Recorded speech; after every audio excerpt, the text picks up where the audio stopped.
Здравствуйте, дорогие зрители! В этом видео, которое вы увидите, пойдет речь о замене одного пеллетного котла на другой. Казалось бы, шило на мыло, да? Что менять и зачем человеку идти на затраты? Что в этом видео прежде всего познавательного, я могу сказать, на что обратить внимание и почему я его снял? Потому что практически каждое видео, которое я делаю и для себя, в общем-то, в качестве рекламы, и для вас в качестве информации, есть какая-то изюминка. Она обязательно есть, я вот не показываю котельную, вот тут котельная, а просто так, в общем-то, таких котельных много, и даже не отснимаю. Вот. В этом видео сказано о том, что если мы переворачиваем, купили дверцу, предположим, вы купили в интернет-магазине, которых много, которые красивые, замечательные, которые делают скидки и потом нифига вами не занимаются. Вот. В случае возникновения каких-то проблем, которые вас не консультируют вообще никогда. Значит, если мы переворачиваем дверцу, она у нас по умолчанию идет с открыванием налево. Если мы впендюрили котел в левый угол, что нам делать? У нас дверца не откроется. Хорошо, мы пересверлили крепежи, такое возможно, и перевернули дверку. Но здесь вот есть нюанс. В этом случае горелка поднимается выше и практически перекрывает блок управления. На 15-м Валдае я еще не пробовал, на полтиннике, на 33-м как бы дверца переворачивается, никаких проблем нет. Вот, там блок управления расположен достаточно высоко, потому что котел сам высокий. Вот. А на 22-м уже не очень хорошо. Это значит раз. И второе, мы подключили пеллетник с дымоходом диаметром 150 мм в сотку. Договоренность с владельцем была такова, что если в котле начнет бабахать, меняем дымоход.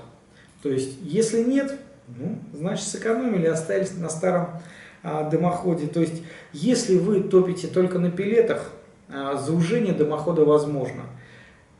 Индивидуально, в каждом случае по-разному. Здесь должен посмотреть специалист вокруг, какая там аэродинамическая тень, на горе ли, внизу ли, лес, там много нюансов есть. Вот. Но, в принципе, заужение диаметра возможно. Но если вы топите на дровах, в такие игры играть не надо.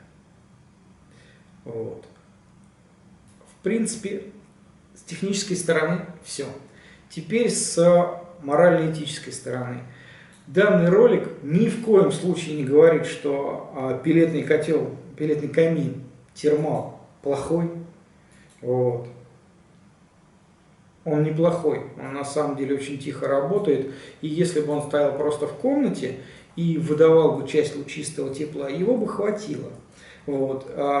Какие были предпосылки к замене котла? Во-первых, малое количество тепла, потому что частью он дает излучение тепла, этот камин. Вот. Второе, невозможность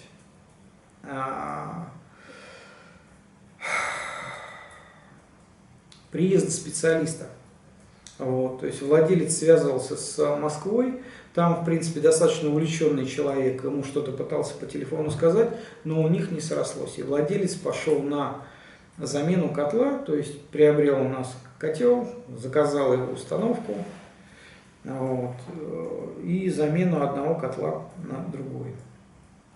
Вот. Именно из-за того, что настроить как-то, потому что у него постоянно останавливалось, он так за месяц и не смог. Даже не за месяц, может за два. Вот. У него постоянно останавливался котел.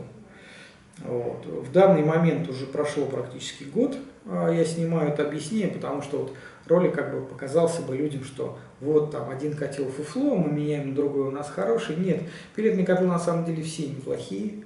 Вот. Важно только понимать, под какие задачи вы его приобретаете.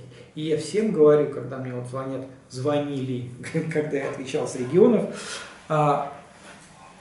спрашивают, какой котел купить, там, в общем, Зоту, там еще что-нибудь. Сейчас много достаточно котлов на рынке. Я вам говорю, ребята, вы покупайте котел по сервису.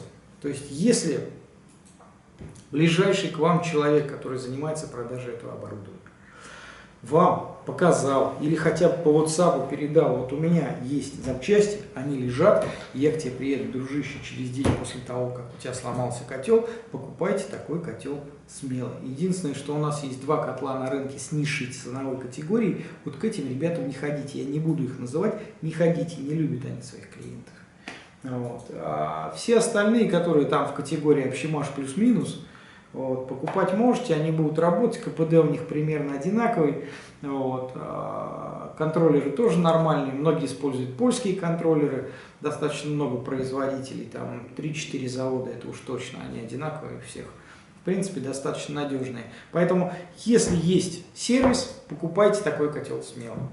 Вот. Если сервиса нет, и вам говорят, что ну вот, у нас ничего не ломается, плюньте в глаз и все, вот прям. До свидания. Ломается все. У Илона Маска космические корабли. Сколько он стоит? Вот. Бэбэмс! А я думаю, не 1 десяток миллиардов стоит. Ничего, ломается. Вот. А тут уж горелочки-то сам Бог велел. Вот. Ладно, друзья, смотрите ролик. Он коротенький. Я больше разговариваю. Давайте, пока. Так, поехали. Термал. Привет. Сегодня заменили котел-камин достаточно известного производителя на Валдай. Вот. Дверка, кстати говоря. Дверка пересверлена. И минусы.